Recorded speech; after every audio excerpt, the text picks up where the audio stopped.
दोस्तों, आप सभी को विजयदशमी की हार्दिक शुभकामनाएं। स्टे होम स्टे सेफ की मुहिम को प्रोत्साहित करते हुए आज आपके सामने लाई हूं एक खूबसूरत शो, जो इसलिए आप भीड़ में दशहरा पर्व मनाने जाने के बजाय आज बैठिए मेरे साथ आराम से अपने घर के किसी पसंदीदा हिस्से में और लुत्फ उठाइए एक खूबसूरत से इंटरव्यू का। मैं आपकी मेजबान Maya Khandelwal, poet, writer and a motivational speaker, और आपको मैं मिलवाने वाली हूँ एक ऐसे शख्स से जिसका जिक्र होते ही सांसें भी लयबद्ध हो उठती हैं और तन्हाई भी थिरक उठती है। हम में से शायद ही कोई ऐसा होगा जिसने इनका नाम न सुना हो, इनकी गायकी की मिसाल न दी हो, आध्यात्मिक पलों में इनकी मैजिकल वॉइस के जादू को महसूस न किया हो, और इतना ही नहीं, मैं के प्यालों के साथ जाम चलने लगे जैसी गजलों को हलक में घूंट दर घूंट न उतारा हो। समा कोई भी हो, अनूप जलोटा जी की गायकी के बिना अधूरा है। Heartiest welcome, Anup ji. It's an absolute pleasure to have you in the Communique series here with us. बहुत बहुत शुक्रिया। बहुत अच्छा लग रहा है, आप इतना अच्छा काम कर रही हैं, लोगों के अंदर ऐसे समय पर हिम्मत जगा रही हैं, एंटरटेन कर रही हैं। आज आपकी तरह लाखों लोग हिंदुस्तान में ये काम कर रहे हैं, और कभी कुछ लोग जूम में कर रहे हैं जिस तरह आप कर रही हैं, कुछ लोग फेसबुक से करते हैं, इंस्टाग्राम से करते हैं, और लोगों के मन में अगर कोई निराशा की किरण है तो उस किरण को हटाने की कोशिश कर रही हैं। आप भी उनमें से एक हैं। मुझे बहुत खुशी है जान के। Thank you so much. आभार आपका। अनूप जी, सबसे पहले आपको बधाई देना चाहूंगी कि आपने एक खूबसूरत भजन संध्या आयोजित की, वो भी माँ वैष्णो के दरबार में, और वो भी नवरात्रि के पावन पर्व के दौरान। कैसा अनुभव रहा? मैं वहाँ कई बार गया हूँ, और इस बार कुछ स्पेशल अरेंजमेंट था, क्योंकि बिल्कुल गुफा के सामने हमारा मंच बनाया गया था गाने के लिए। अच्छा। और थोड़े से ही लोग थे, 200-250 लोग थे, क्योंकि आजकल लोग वहाँ ज्यादा जा नहीं रहे हैं कोरोना की डर की वजह से। तो जी। उस हॉल के अंदर मुश्किल 150-200 लोग बैठे थे। तो एक्सक्लूसिव एक तरह की इवनिंग थी। 9 दिन का प्रोग्राम रखा है, उसमें एक दिन मेरा रखा गया। अच्छा लगा, और माता से ये प्रार्थना करके आया हूँ कि सब ठीक करें, लोगों के अंदर जो भय है उससे उन्हें मुक्ति दिलाएं, और लोग पहले जैसी जिंदगी गुजार सकें, ऐसी बिल्कुल। व्यवस्था कर दें।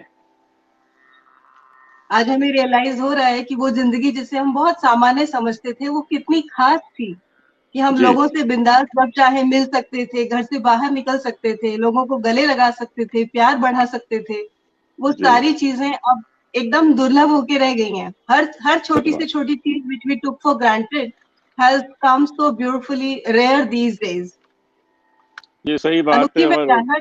यही यही हम लोगों का बहुत बड़ा नुकसान है कि इस चीज को हम लोग समझ नहीं पाते हैं।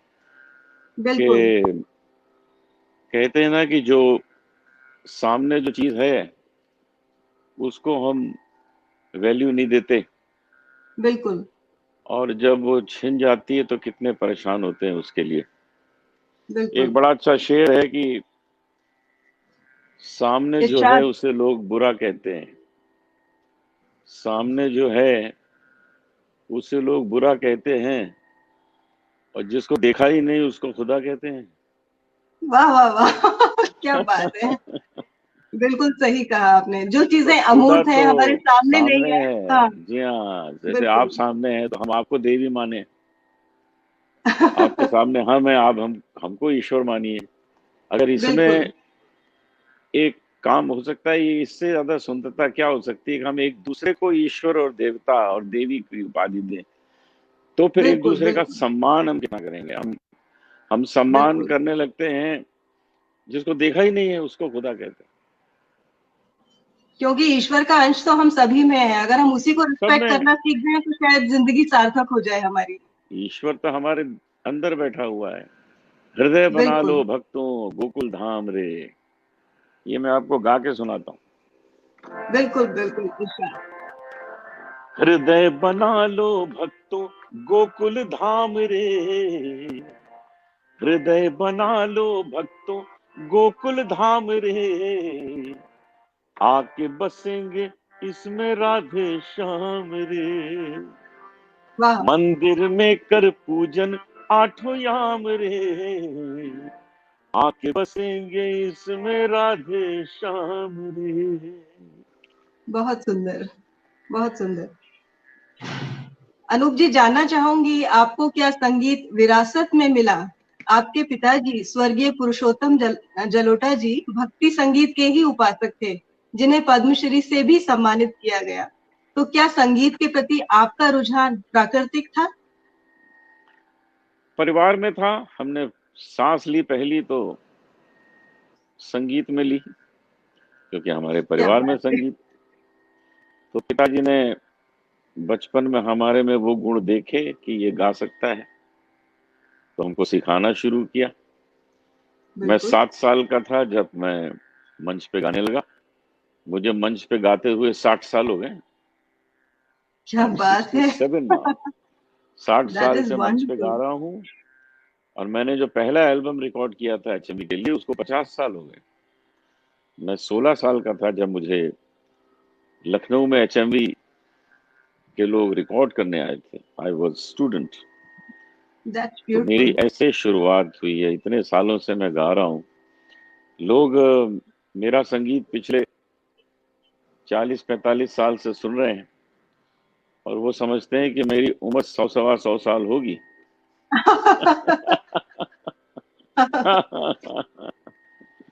लेकिन मैं 100 साल तक गाऊंगा जरूर, ये पक्की बात बिल्कुल बिल्कुल, हमारी दुआएं आपके साथ हैं, हमारी बेस्ट विशेस आपके साथ हैं। है। हम तो ये चाहेंगे कि ये जो उम्र का गैप हमारे और बीच है, मेरे और आपके बीच है, जब मैं 100 साल की हूँ तब तक आप गाते रहें। ऐसे ही होगा, ऐसे ही होगा। अनूप जी, मैं कोई 7वीं या 8वीं क्लास में रही होंगी जब मुझे आपके लगभग सारे भजन और गजलें मुंह जुबानी याद थी, क्योंकि अच्छा। मेरे जो बड़े भाई साहब थे वो मुझसे 7-8 साल बड़े थे। हम्म। और अक्सर वो अपने दोस्तों की महफिल जमाया करते थे और आपके गाने और गजलें सुना करते थे। तो अच्छा एक अच्छा। तरह से मेरे बचपन और लड़कपन की राह पर भी आपका संगीत मेरा हमसफर रहा है। अरे एंड आई हैव कमाल बीन एन कमाल। एब्सोल्यूट फैन ऑफ योर चुनरिया वाह वाह। झीनी रे झीनी। झीनी रे झीनी, तो मैं आपको 2 लाइन सुना देता हूँ उसकी। बिल्कुल बिल्कुल। झीनी रे झीनी के राम नाम, रस भीनी चदरिया। झीनी रे झीनी ध्रुव प्रहलाद सुदामन ओढ़ी, सुखदेव ने निर्मल कीनी। दास कबीर ने ऐसी ओढ़ी, जू की तू भर दीनी चदरिया। झीनी रे झीनी झीनी झीनी। बहुत सुंदर। दूसरा आपका जो सबसे ज्यादा लोकप्रिय भजन रहा है वो है मैया मोरी मैं नहीं माखन खायो। जी और जी बड़ा जी। ही दिलचस्प किस्सा है इसमें, और इतना मोहक ट्रांजिशन है। मैं नहीं माखन खायो से लेकर सुन मैया मोरी मैंने ही माखन खायो। मैं इसमें आपको मतलब एक किसी। और नई नई बात सुनाता हूँ। जी। मैं नहीं माखन खायो, सुन मैया मोरी मैंने ही माखन खायो। अब कन्हैया ने मान लिया कि मैंने ही माखन खाया। तो यशोदा ने पूछा, एक बात बताओ कि अपने घर में तो दूध दही मिठाई मेवे सब कुछ है, तुम हमेशा माखन तो चुराते हो। तुमको किसी ने मिठाई चुराते नहीं पकड़ा, किसी ने तुमको मेवे चुराते नहीं पकड़ा। जब पकड़ा तो माखन चुराते पकड़ा, तो तुम्हारा नाम पड़ गया माखन चोर। तो ये बताओ बिल्कुल। कि माखन तुमको इतना प्रिय क्यों है। हम्म। तो देखिए, कन्हैया बता रहे हैं यशोदा को कि उनको माखन क्यों प्रिय है। माखन में है क्या? माखन में, देखिए माखन में क्या है। दिखाइए माखन में क्या है। माखन में माँ शब्द समाहित। वाह। माखन में माँ शब्द समाहित, इसीलिए मोहे भाए। क्या बात है। जब जब लगे जब जब लगे ये मेरे होठों से तेरी याद दिलाए, मैया मेरी तेरी याद दिलाए, सुन मैया मोरी इसीलिए माखन भाई। बहुत सुंदर। नई कल्पना, नई कल्पना। और श्री कृष्ण तो अपनी वाक्पटुता के लिए जाने ही जाते थे कि चोरी भी करनी हम्म, है और सीना जोरी भी करनी है। बिल्कुल बिल्कुल बिल्कुल। और इस भजन का जो अंत है वो बहुत ही खूबसूरत है कि श्री कृष्ण मान गए हैं माँ की आंखों में आंसू देखकर कि हाँ मैंने माखन खाया है, लेकिन अब माँ को लग रहा है कि बच्चे को दुख होगा, तो वो बोल रही हैं कि नहीं लल्ला मेरे, तूने माखन नहीं खाया है। तो हाँ। बहुत बहुत ही खूबसूरती से आपने इसको प्रस्तुत भी किया है। अनूप जी, एक बात की अक्सर बहुत तकलीफ होती है कि जो लोग हमारी एक छवि बना लेते हैं उससे हमें बाहर निकलने नहीं देते। वो छवि बनाई हुई हमारी होती है लेकिन हम उसमें ट्रैप हो जाते हैं। हर शख्स के जीवन के ढेर सारे पहलू होते हैं, and for God sake we are human beings, we are live, and we have to keep changing every moment, every day. We can't be set up in a fixed mould, can we? देखिए आपको कमाल की बात बताऊं, जी। शिरडी में शिरडी बाबा का मंदिर है ना, जी। वो तो फकीर थे, उनके पास तो कुछ था ही नहीं, लेकिन उनके भक्तों ने उनकी एक छवि बनाई है और उनको 1 करोड़ रुपए का मुकुट पहनाया हुआ है, डायमंड। बताइए। उनके चारों तरफ सोने का सिंहासन बनाया हुआ है। वो व्यक्ति जो है वो जैसे रहना चाहता है वैसे उसको नहीं रहने देंगे। अपने ढंग से इंसान चाहता है उसको रहना चाहिए ऐसे। जैसे मेरे लिए लोग ये सोचते हैं कि इनके बड़ी बड़ी जटाएं होनी चाहिए, इनके हाथ में एक कमंडल होना चाहिए, ये एक धोती में होने चाहिए, एक यहाँ मालाएं होनी चाहिए, और इस तरह से हिमालय की तरफ जा रहे हो ऐसा होना चाहिए। क्या बात। अरे भाई मैं एक नॉर्मल आदमी हूँ। मैं सुबह 8 बजे चाय पीता हूँ, रात को 8 बजे विस्की पीता हूँ। मैं नॉर्मल व्यक्ति हूँ, लेकिन जब लोगों मैं को भजन गले गाता उतरे हूँ तब ना।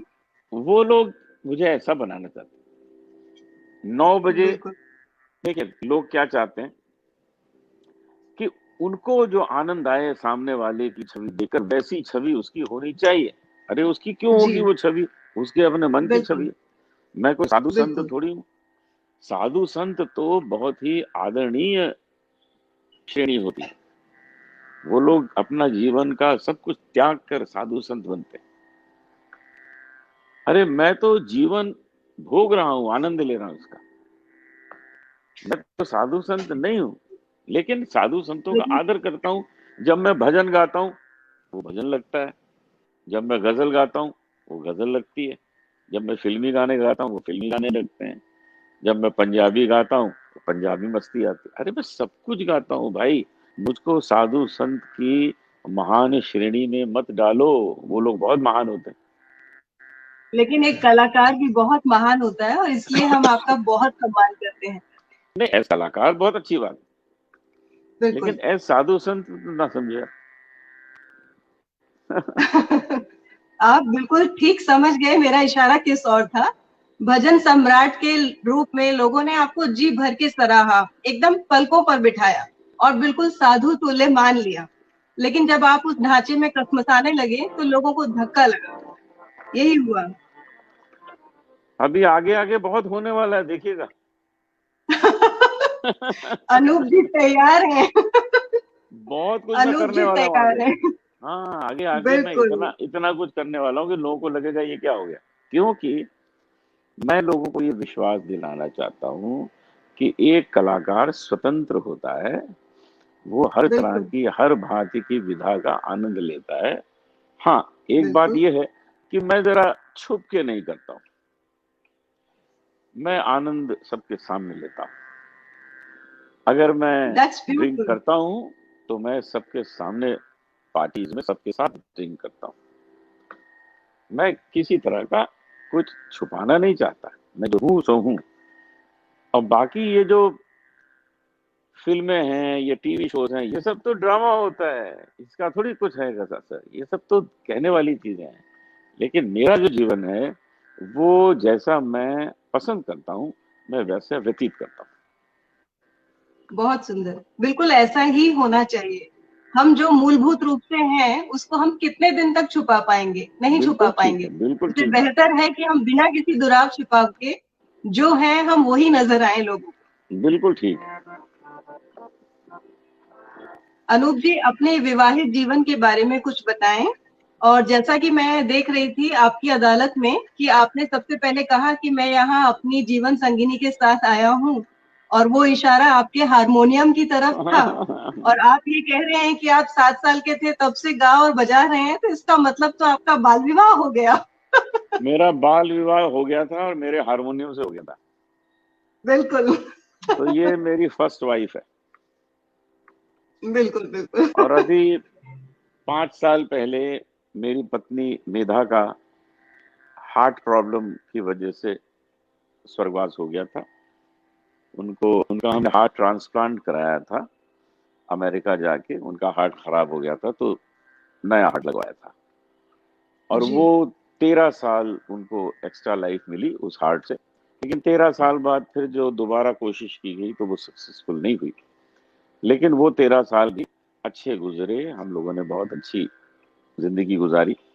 वे हमारे साथ 20 साल रहीं और एक बहुत अच्छा पुत्र मुझे दिया जिसका नाम आर्यमन है। वो आजकल जी अमेरिका में है और एक न्यूयॉर्क में बहुत बड़े बैंक में गोल्डमैन सैक्स में काम कर रहा है, जी। ट्रेडिंग डिपार्टमेंट में। और बहुत खुश है वहाँ, बहुत आनंद लेता है। मैं उससे अक्सर बहुत बात अच्छी करता बात। हूँ, कल भी मेरी उससे बात हुई थी। बड़ा खुश है, मजा कर रहा बिल्कुल। अनूप जी, 2 नाकामयाब शादियों के बाद जब आपको आपका प्यार मिला मेधा जी के रूप में, आपकी जीवन संगिनी के रूप में, उस बारे में कुछ और जानना चाहूंगी।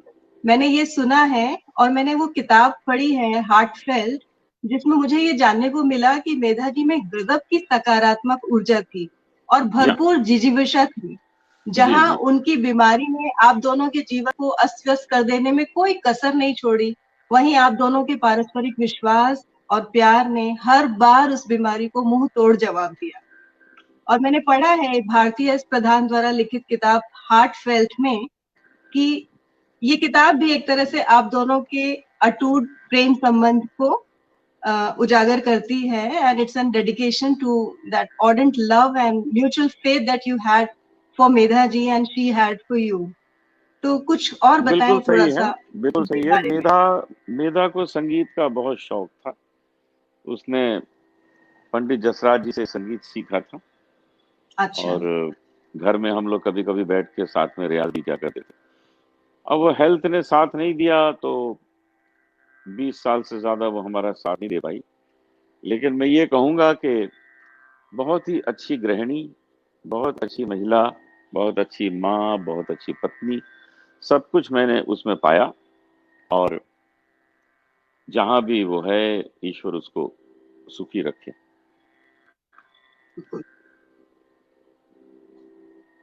हार्टफेल्ट में मैंने ये भी पढ़ा कि किस तरह से आपकी उनसे पहली बार मुलाकात हुई थी। वो अपनी सहेलियों के साथ आपका कोई कॉन्सर्ट देखने के लिए आई थी, और आपने जो विलंबित राग छेड़ा उसको देखकर और सुनकर उन्होंने नाक मुंह सिकोड़ा था और अपनी सहेलियों के साथ जाकर हंसी उड़ाई थी कि ये कैसा कलाकार है, ये क्या करता है कि ये तब तक अपनी राग को विलंबित रखता है जब तक कि पूरा कॉन्सर्ट हॉल तालियों की गड़गड़ाहट से बंद नहीं उठता। लेकिन उनको शायद ये नहीं पता था कि जिंदगी में एक ऐसा ही ठहरा हुआ विलंबित राग अनूप जी भी बनकर उनकी लाइफ में आने वाले हैं। तो अनूप जी, मैं ये जानना चाहूंगी कि ये एक एस्टेब्लिश्ड आर्ट है या एक रिहर्स्ड आर्ट है, या ये आपने खुद इन्वेंट किया है, ये अनूठा प्रयोग आपका अपना है? ये प्राणायाम का कमाल है। प्राणायाम करने से मैं 10 साल की आयु से योगाभ्यास करता हूँ, योगासन करता हूँ, प्राणायाम, मेडिटेशन, कुंजल, जल बहुत खूब। नीति। ये सब करने से लंग्स की कैपेसिटी बढ़ जाती है। तो लंग्स जी। की जब कैपेसिटी बढ़ती है तो सांस हम ज्यादा ले सकते हैं। हम्म। सांस ज्यादा ले सकते हैं तो हमारी सांस लंबी होगी गाने में। तो इसलिए हमारी सांस लंबी है गाने में, आज तक वैसे ही है जैसे पहले थी, क्योंकि आज भी हम वही सब योगासन करते हैं जो 10 साल की आयु से करते थे। तो बहुत 50 साल सुंदर। तो हो गए करते, 60 साल हो गए करते करते, अब आप सोचिए। बिल्कुल। एक नमूना पेश कीजिएगा थोड़ा सा। हाँ, सा गा मा पा गा मा रे नि सा गा मा पा गा मा पा नी नी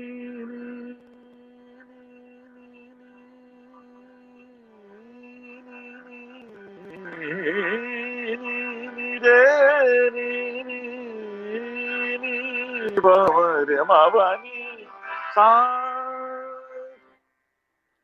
तो ये तभी संभव है जब बहुत अंदर खूबसूरत। उतनी सांस हो। बिल्कुल, बहुत खूबसूरत। शायद रियाज हमें हर उस कला के लिए चाहिए, अगर हम उसमें पारंगत होना चाहते हैं। जिस भी कला के लिए हम पैशन फील करते हैं, रियाज की बहुत जरूरत है, अभ्यास की बहुत जरूरत है, और शरीर और मन और दिमाग सभी को उसी हिसाब से समान अनुपात में संतुलित होने की भी जरूरत है। तो it's a kind of discipline when we follow an art, right? एक दिन अभ्यास ना कीजिए तो संगीत 4 दिन पीछे चला जाता है। बिल्कुल। 4 दिन ना करिए तो 1 महीना पीछे चला जाता है। बिल्कुल। इसलिए बहुत जरूरी है कि हम इसको नियमित रखें, डिसिप्लिन रखें, जैसा आप कह रही हैं, बिल्कुल सही। बिल्कुल।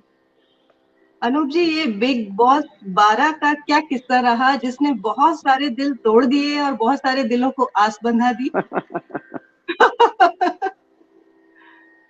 बहुत दिनों से हॉलिडे नहीं लिया था, तो मैंने सोचा पेड हॉलिडे का मौका मिला है, चलो पैसे हाँ। भी मिलेंगे, हॉलिडे भी मिलेगा। तो ये इतना कमाल का हॉलिडे था, ऐसी अच्छी वेकेशन जिसमें ना हमारे पास घड़ी थी, ना हमारे पास फोन था, ना कोई टीवी, ना न्यूज़पेपर।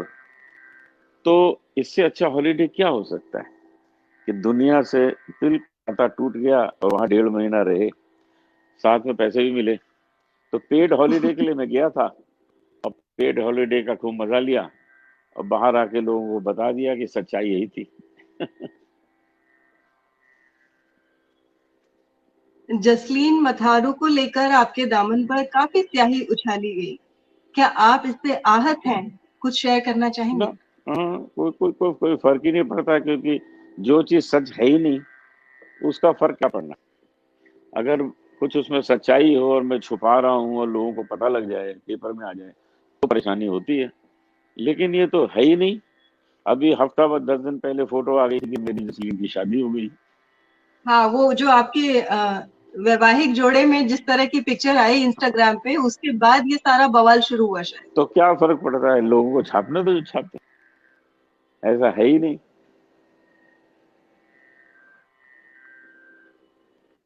सुना है केसर मथारू के जो पिता हैं, जसलीन जी के जो पिता हैं केसर मथारू जी, वो आपको और उनको लेके एक फिल्म भी बना रहे हैं। फिल्म तो तैयार हो गई। वो मेरी स्टूडेंट है। ये उसी फिल्म की फोटो थी। अच्छा। मैं उसका पिता हूँ उसमें। भाई पिता भी तो पगड़ी पहनता है, बेटी की शादी में नहीं पहनता है। बाराती लोग भी पहनते हैं और बहुत पिता भी अच्छी बात पहनता है। है। तो मैं तो उसका कन्यादान कर रहा हूँ, उसकी तस्वीर थी, तो उन्होंने समझा कि मेरे से उसकी शादी हो रही। अब वही तो वाली बात है ना कि जो कुछ तो लिखते लोग लिखा करें कहेंगे, लोग, लोगों का काम है कहना, और छोड़ो लोग बेकार की पता नहीं। बातों को। बिल्कुल। And I was so surprised to see your poster of the movie. And when I saw you in altogether different kind of an avatar, कि आपने उसमें एक फंकी शर्ट पहनी हुई है, हाँ, और आपके साथ जसलीन है। क्योंकि मैंने भी कभी इमेजिन नहीं किया था कि मैं आपको एक एक्टर के तौर पे देखूंगी। आई वाज सो देखिए सरप्राइज्ड टू सी दैट आपने पोस्टर ऑफ मुझे योर्स। आपने मुझे पाताल लोक में देखा था। अभी एक पाताल। वेब सीरीज आई थी पाताल लोक, वेब सीरीज आई पाताल थी लोक। अमेजोन पे। हम्म। आप देखिएगा, पाताल लोक में मैं एक पॉलिटिशियन बना हूँ, वाजपेयी जी। और अब एक फिल्म आने वाली है सत्य साईं बाबा, उसमें मैं सत्य साईं बाबा बनाऊं। क्या बात है। तो मैं तो तरह तरह के एक्टिंग में भी मुझे शौक है, वो भी करता रहता हूँ, फिल्मों में गाता भी रहता हूँ, फिल्में बनाता भी रहता हूँ, मैं तो प्रोड्यूस भी करता हूँ, फिल्म डिस्ट्रीब्यूशन भी करता रहता हूँ, बहुत तमाम चीजें करता हूँ तो एक्टिंग का शौक आपको शुरू से रहा? बचपन से। बचपन से? हमने कई फिल्मों में काम किया। एक फिल्म आई थी, आज से हो गए होंगे 35-36 साल, इस फिल्म का नाम था प्यार का सावन। उसमें अच्छा। मैं, अरुण गोविल, साधना सिंह, देवश्री रॉय। अच्छा। उसके बाद एक फिल्म आई चिंतामणि सूरदास, उसमें मैं तानसेन बना था। उसके अच्छा। बाद कई कई फिल्मों में हमारा सॉन्ग पिक्चराइज होता था। फिर एक बंगाली फिल्म आई भ्रांतो पथिक, उसमें मैं हीरो था। एक फिल्म आई कलंकनी नायिका, उसमें मेरा कैरेक्टर था। और अभी पिछले हफ्ते वो सुनील ग्रोवर के शो में मेरे 4 एपिसोड में मैं आया था, वो भी एक्टिंग क्या कर रहा बात है। था उसमें। तो ये सब तो करते रहते हैं बहुत कुछ। देखिए जी, आप नाम आपका माया है, लेकिन माया तो हर तरफ है।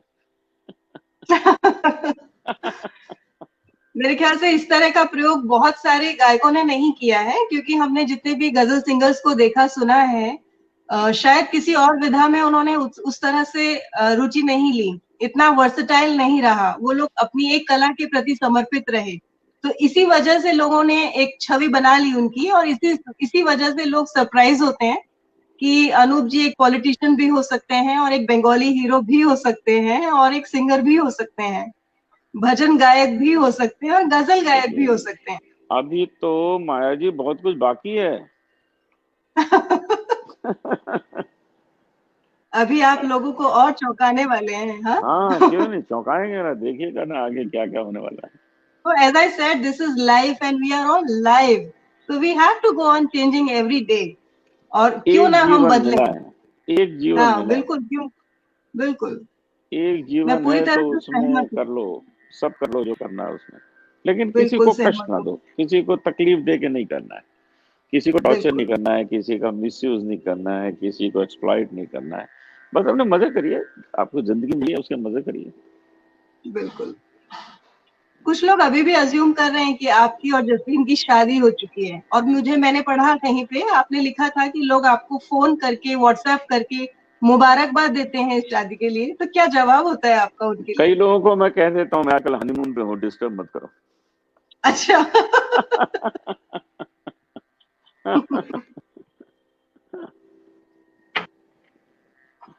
अनूप जी, एक कलाकार एक पब्लिक फिगर होता है, हम्म, लेकिन लोग उसे पब्लिक फिगर से पब्लिक प्रॉपर्टी बनाते हुए देर नहीं लगाते, और इसीलिए वो उसके व्यक्तिगत जीवन में भी अपनी टांग घुसाते हैं, और उसकी हर हरकत पर अपनी राय देने की कोशिश करते हैं, जजमेंट देते हैं।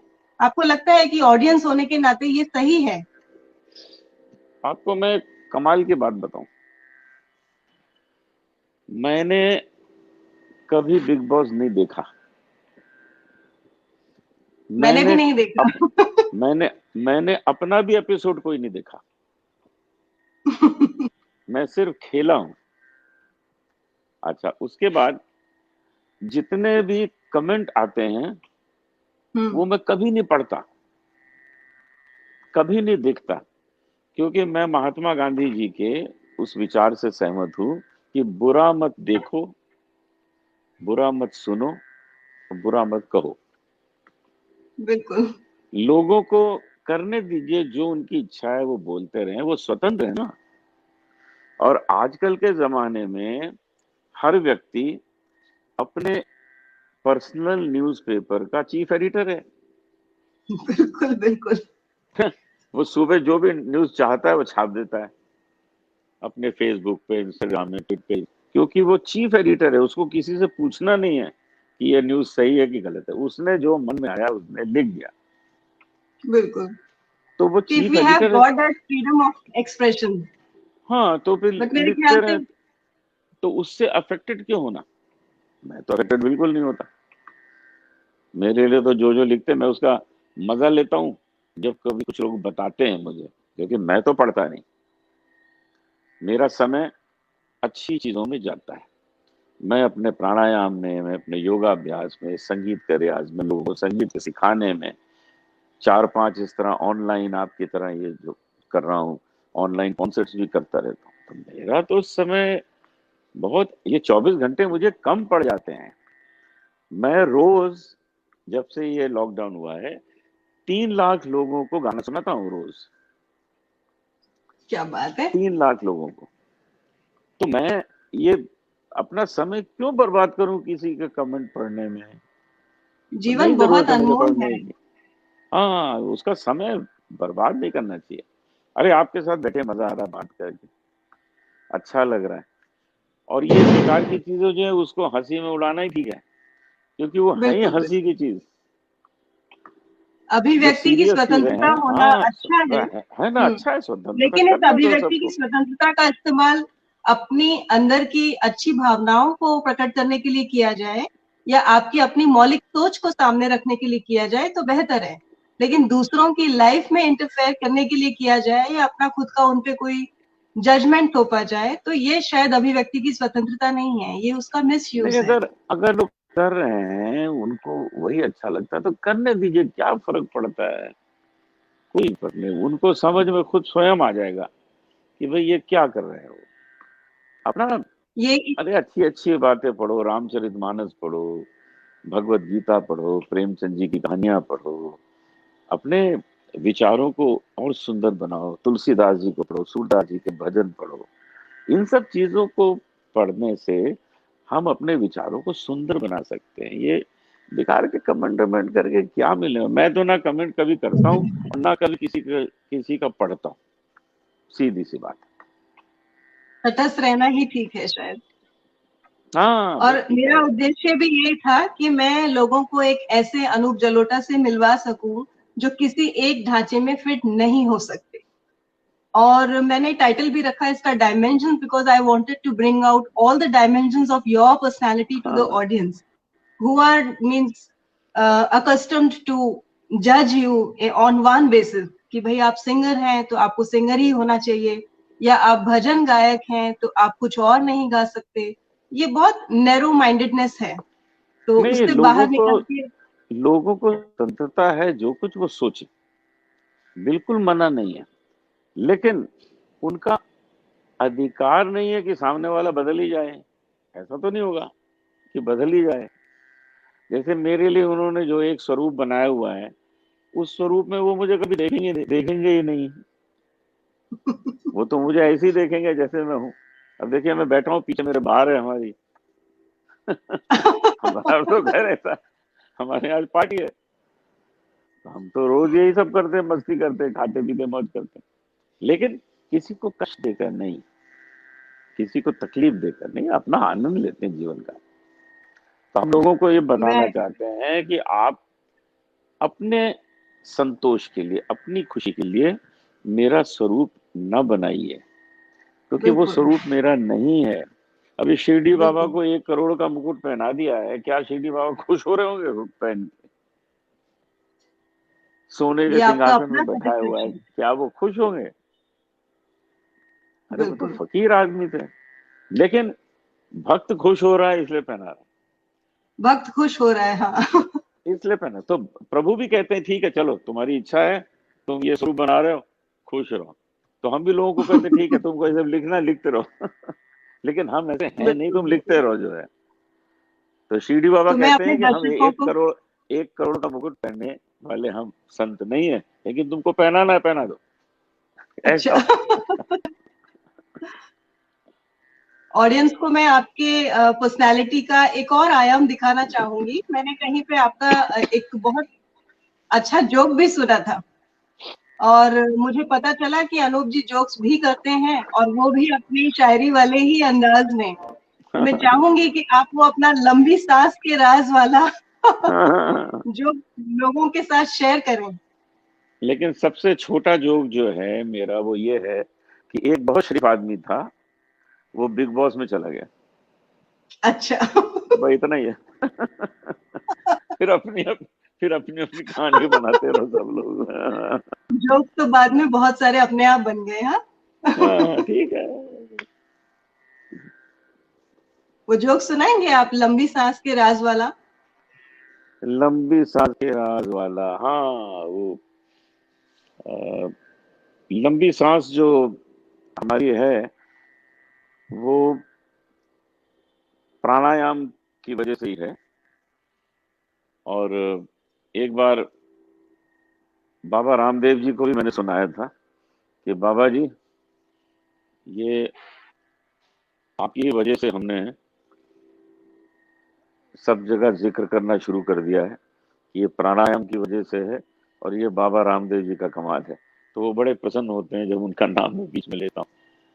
तो एक मैं आपको जोक बड़ा मजेदार सुनाता हूँ कि हमारे मंच पे कई बार होता है कि तबले वाले ने को बढ़िया बजाया, तो मैं उनसे कहता हूँ जी ये बहुत अच्छा तबला बजाते हैं और इनके ये तबला बजाते बजाते कभी थकते नहीं है। तो लोग कहते थे क्यों नहीं थकते हैं, तो मैं कहता इसलिए नहीं थकते हैं कि इन्होंने जो इनका दाहिना तबला है उस पे इन्होंने अपनी वाइफ की फोटो बनाई हुई अच्छा। है और जो बायां तो तबला मुझे है उस बाएं पे अपनी सास की फोटो बनाई है। तो, तो तो घर में तो कुछ कर नहीं पाते तो यहाँ बदला लेते। तब मुझे लग रहा है कि आप जोक सुनाते ही नहीं हैं, आप जोक्स बनाते भी हैं। वो जो एक शरीफ आदमी जो स्वर्ग पहुंच गया था और उसको वहां पे अप्सराएं मिल रही थी, उस जोक की मैं बात कर रही थी, उसकी दरखास्त कर रही थी आपसे सुनाने के लिए। क्या थी वो, मुझे मुझे याद नहीं आ रहा, शायद ध्यान में नहीं आ रहा है। चलिए, आएगा बीच में तो सुना आपकी, दूंगा। बिल्कुल बिल्कुल, आपकी जो फिल्म, जो नई फिल्म अभी आई है जसलीन जी के साथ, उसमें एक रैप सॉन्ग भी आपने ट्राई किया है। हाँ नहीं, रैप सॉन्ग एक्चुअली, रैप जो है ना वो हमारे यहाँ बहुत पुरानी प्रथा है। अशोक कुमार जी ने गाया था, छुक छुक गाड़ी ले गाड़ी हाँ, रे गाड़ी चलती गाड़ी, तो वही तो रैप है आज। और क्या है, यहीं से गुजरी वहां से आई गुजरी उधर लाइनर से वाली गुजरी, अखा मैं तेरे ऊपर रखा, या तो वही तो आई लाइन है। लाइनर वाली अखा मैं मैं तेरे तेरे उत्ते ऊपर रखा। रखा, और मैं उसमें हम्म। कहता हूँ कि मैं तुझे गाना सिखाऊंगा, तुझे स्टार बनाऊंगा और तेरी शादी भी करवा दूंगा। ऐसा ऐसा उसमें। अनूप जी, मैंने आपका एक भोजपुरी में भी बड़ा सुंदर गाना सुना, हम्म। वो सुनाइएगा प्लीज। भोजपुरी भी गाता हूँ काफी। बिल्कुल। ओ गोरिया रे गोरिया रे गोरिया रे, ओ गोरिया मारो ना नजरिया हो जियरा लहर लोट हुई जाए, गोरिया मारो ना नजरिया हो जियरा लहर लोट हुई जाए, जियरा लहर लोट हुई जाए, जियरा लहर लोट हुई जाए, गोरिया मारो ना नजरिया हो जियरा लहर लोट हुई जाए। मैंने बहुत कुछ सुंदर। 10 भाषाओं में गाया, क्या बात है। जिसमें गुजराती, मराठी, मलयाली, सिंधी, बंगाली, उड़िया, पंजाबी, तो 10 लैंग्वेजेस में गा चुका हूँ भारत की। बहुत खूबसूरत।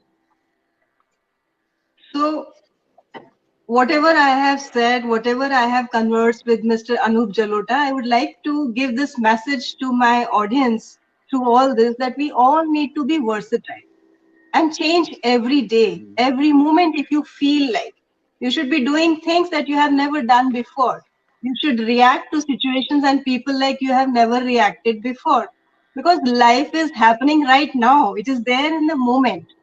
तो इसलिए जिंदगी के हर पल का अगर हम लुत्फ उठा सकें बिना ये परवाह किए कि कौन क्या कह रहा है, और हम अपना 100% दे सकें उन सारी चीजों की और जिन जिन पर हमारा समर्पण है, तो शायद इससे अच्छा कुछ नहीं हो पाएगा। ये जीवन है, इस जीवन का यही है, यही है, यही है रंग रूप, थोड़े गम है, थोड़ी खुशियाँ, यही है, यही है, यही है छाँव धूप, ये न सोचो इसमें अपनी हार है कि जीत है, इसे अपना लो जो भी जीवन की रीत है। ये जिद छोड़ो, यूं ना तोड़ो, दिल तो एक दर्पण है, ये जीवन है, इस जीवन का यही है, यही है, यही है रंग रूप, माया मोह को त्यागो। आपको नहीं त्यागने की बात कर रहा।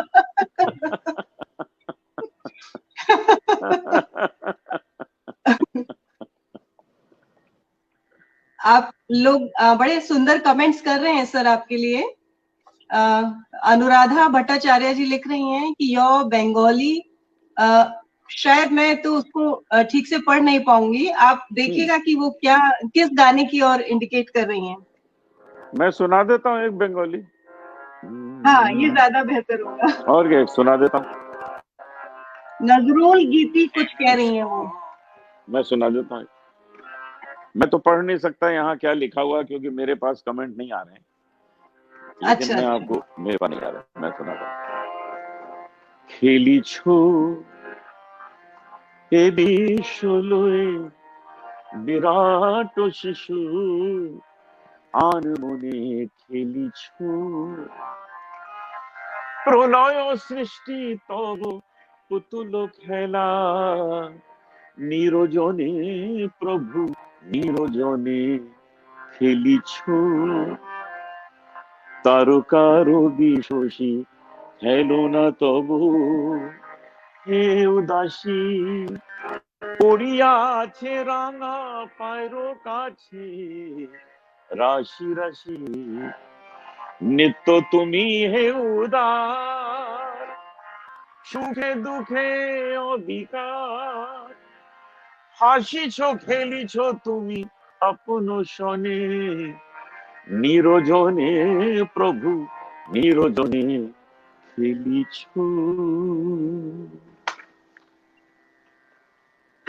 मेरे ख्याल से मेरे बंगाली दोस्तों के लिए विजयदशमी पर इससे अच्छा उपहार कोई नहीं हो सकता था, और वो अपनी कृतज्ञता व्यक्त कर रही हैं। लेकिन मैं इसका थोड़ा सा मर्म जानना चाहूंगी, क्योंकि मुझे बंगाली बहुत कम आती है। हे प्रभु, तुम इस संसार के साथ खेल रहे हो, हम सब कठपुतली हैं, जो अच्छा। तुम्हारी इच्छा होती है तुम हमें देते हो, हमें आनंद देते हो। तुम इस संसार के रचयिता हो और तुम ही इस संसार को एक गेंद की तरह खेल रहे हो। बहुत सुंदर। मतलब पूरी तरह एक समर्पण है कि ईश्वर तुम ही हो जो हमें देते हो। हानि लाभ जीवन मरण यश अपयश विधि हाथ, सब तेरे हाथ। बहुत सुंदर। पंजाबी में भी 2 लाइनें हो जाए सर। हाँ हाँ। तेनू सामने बिठा के,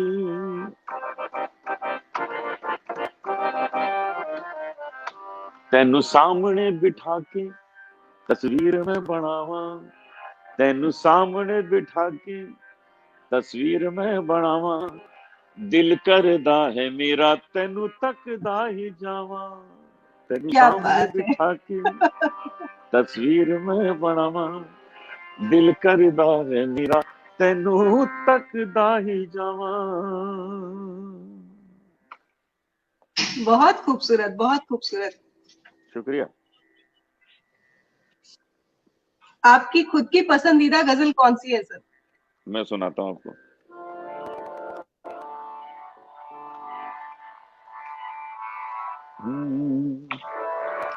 चांद अंगड़ाइयां ले रहा है, चांदनी मुस्कुराने लगी है, एक भूली हुई सी कहानी फिर मुझे याद आने लगी है। चांद अंगड़ाइयां ले रहा है, चांदनी मुस्कुराने लगी है, अश्क आंखों में आए तो पीले, दिल जो रोए तो होठों को सीले। अश्क आंखों में आए तो पीले, दिल जो रोए तो होठों को सीले। ऐ मोहब्बत तेरे आंसुओं पे अब हंसी उनको आने लगी है, एक भूली हुई सी कहानी फिर मुझे याद आने लगी है। चांद अंगड़ाइयां ले रहा है, चांदनी मुस्कुराने लगी है। बहुत सुंदर, बहुत सुंदर। शुक्रिया। अनूप जी, मेरा सौभाग्य है कि मैं जो बचपन से आपकी गजलें और गाने और भजन सुन के बड़ी हुई हूँ, मैंने कभी नहीं सोचा था कि इस तरह से हम वर्चुअल मोड में ही सही, कभी रियल लाइफ में भी मिलेंगे। तो ये जो मौका मिला उसके लिए मैं बहुत कृतज्ञ हूँ, आपकी बहुत आभारी हूँ। और मुझे बहुत खुशी है कि मैं इस पावन आज के दिन दोस्तों को ये एक खूबसूरत सौगात दे पाई कि आपसे रूबरू होने का मौका मिला। मुझे भी अच्छा लगा आपसे मिलके, आपसे बातचीत करके, और कभी ईश्वर चाहेगा तो सामने भी मिलेंगे। और जितने भी आज व्यूअर्स जुड़े हैं उन सबको मैं दशहरे की शुभकामनाएं, बधाई देता हूं। और इस दशहरे में रावण के साथ साथ कोरोना भी जल जाए, यही बिल्कुल। ईश्वर से प्रार्थना है। और आप सब सुखी रहें, अपने को तंदुरुस्त रखिए, हेल्थ अपनी अच्छी रखिए। ये जो लॉकडाउन पीरियड मिला है इसमें आप इसको एडवांटेज बना लीजिए, अपनी हेल्थ अच्छी कर लीजिए। बिल्कुल।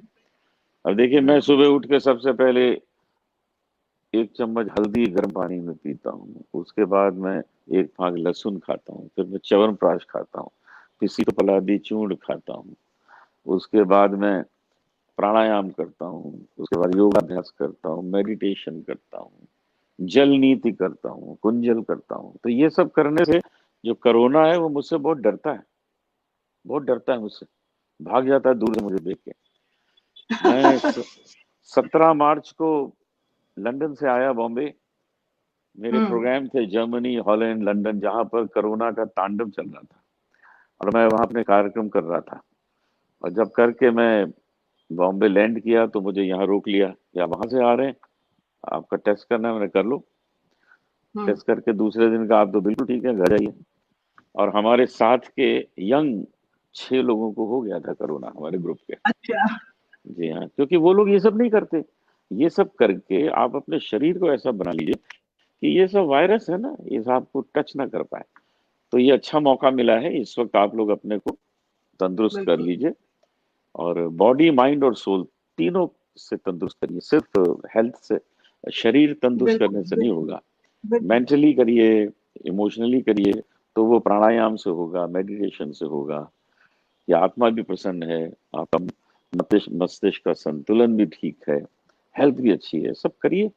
और फिर देखिए, ये कोरोना का अगर कोई कजिन ब्रदर आगे चल के आएगा डरोना फरोना, आपको छू नहीं पाएगा, भाग जाएगा, दूर चला जाएगा। और अगर हमें 100 साल तक जिंदा रहना है और आपको और आगे 35 साल ज्यादा जिंदा रहे कि हमें अपनी गजलें सुनानी है, तो हमें हेल्दी तो रहना ही होगा। आपको रहना ही होगा, क्योंकि मैं तो अपने को रखता हूँ। आप गाते रहेंगे, हम सुनते रहेंगे। आप बिल्कुल जोक्स ऐसे ही बनाते होगा। रहेंगे, हम सुनते रहेंगे, हंसते रहेंगे। ऐसे ही और होगा। अभी जैसा कि आपने चुनौती दी कि अभी बहुत सारे ऐसे आयाम, बहुत सारे डायमेंशन बाकी हैं जिन्हें अभी हमें आप में देखना, टटोलना, एक्सप्लोर करना हाँ हाँ, बाकी है। बहुत तो बाकी है ऑब्वियसली जी। We need to stay fit. बिल्कुल जी। Thank you so much Anoop ji. आप आपने मुझे इतना समय दिया, हमारे ऑडियंस को इतना समय दिया, उसके लिए हम मुझे भी सभी अच्छा लगा। आपके लिए बहुत आभारी धन्यवाद, हैं। बहुत बहुत धन्यवाद। धन्यवाद। नमस्कार। नमस्कार।